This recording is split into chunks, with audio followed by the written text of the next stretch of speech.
রানাঘাট পৌরসভার 16 নম্বর ওয়ার্ডের ঘটনা। মহপুর পাড়ার একজন অন্তঃসত্ত্বা মহিলাকে তার শ্বশুর শাশুড়ি সকলে মিলে কিভাবে অত্যাচার করছে দেখুন, শারীরিক অত্যাচার নির্যাতন করছে, সেই ছবি আমরা তুলে ধরলাম। এরপরের আরও কাহানি, আরও ঘটনা শুনুন। মহিলা থানায় কেস করার পর পুলিশ কিন্তু আসেনি, উপরন্ত এই শ্বশুর গিয়ে ছেলের নামে কেস করে, শ্বশুর শাশুড়ি সকলে মিলে ছেলের নামে কেস করে এবং ছেলে হন্যে হয়ে ঘুরে বেড়াচ্ছে সকলের দাঁড়ে দাঁড়ে। দেখুন সেই ছবি এস নিউজ বাংলায়।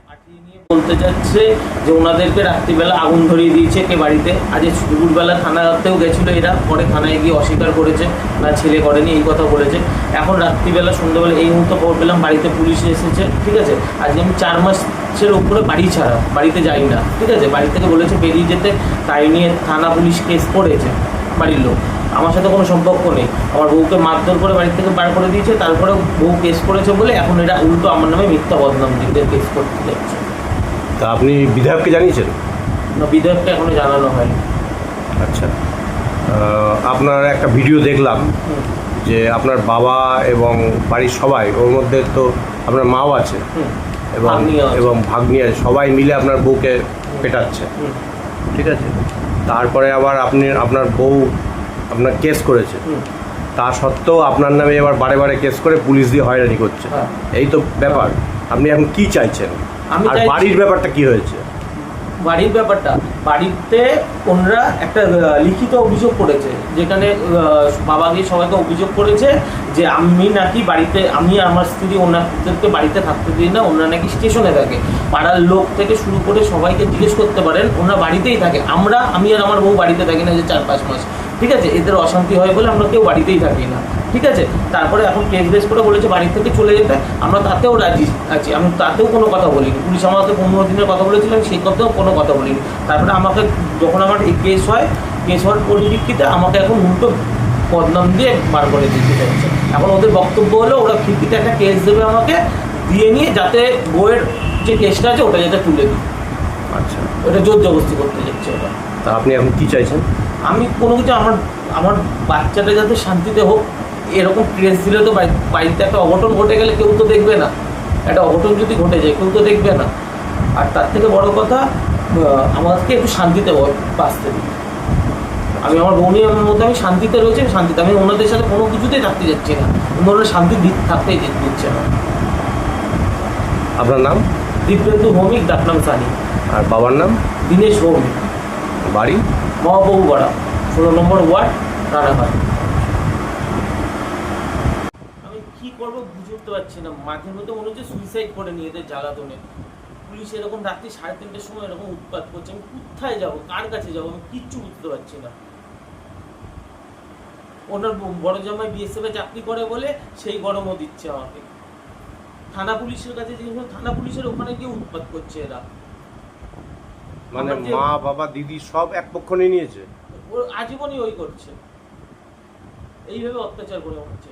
আপনি থানাতে গিয়ে জিজ্ঞেস করুন, মহিলা থানায় যান, মহিলা থানায় কিভাবে চিল্লামিল্লি করেছে আজকে কালকে। জোর জবরদস্তি বলছে নাম বাদ দিয়ে দিতে লাগবে এদেরকে। আপনার ওয়াইফ তো প্রেগন্যান্ট, তুলে নিতে বলছে। হ্যাঁ, আপনি মহিলা থানায় একটা কেস করেছেন তাই তো? হ্যাঁ, আমার ওয়াইফ কেস করেছে। আচ্ছা, মারধর করে, তারপরে এরকম মেন্টালি টর্চার করছে, এই করছে, কেস করেছে। তো বলছে কেস তুলে নিতে, না ব্যবস্থা করে দেবে আমার ওয়াইফের। কি করবো বলুন?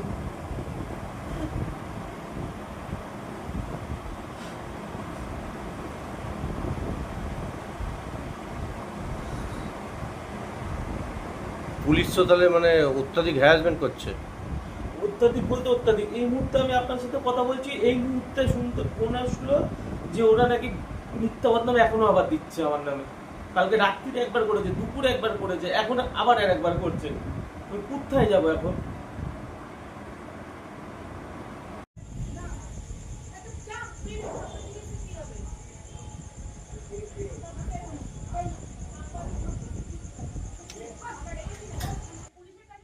ঠিক আছে,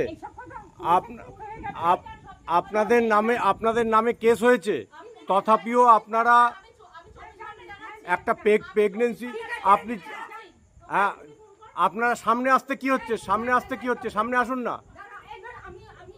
হ্যাঁ, সামনে আসুন, সামনে আসুন, এসে কথা বলুন, সামনে এসে কথা বলুন। সামনে সামনে এসে কথা বলুন। হ্যাঁ, করুন। আপনাদের নামে কেস আছে, আপনারা খুব পুলিশে ভয় দেখাচ্ছেন। হ্যাঁ, এদিকে নিজেরা বউ পেটাচ্ছেন, সামনে আসতে কি ভয় পাচ্ছেন কেন? শুনলাম তো পাড়ায়, আপনারা সামনে আসছেন না কেন? সামনে আসলেই তো বোঝা যেত যে না। হ্যাঁ,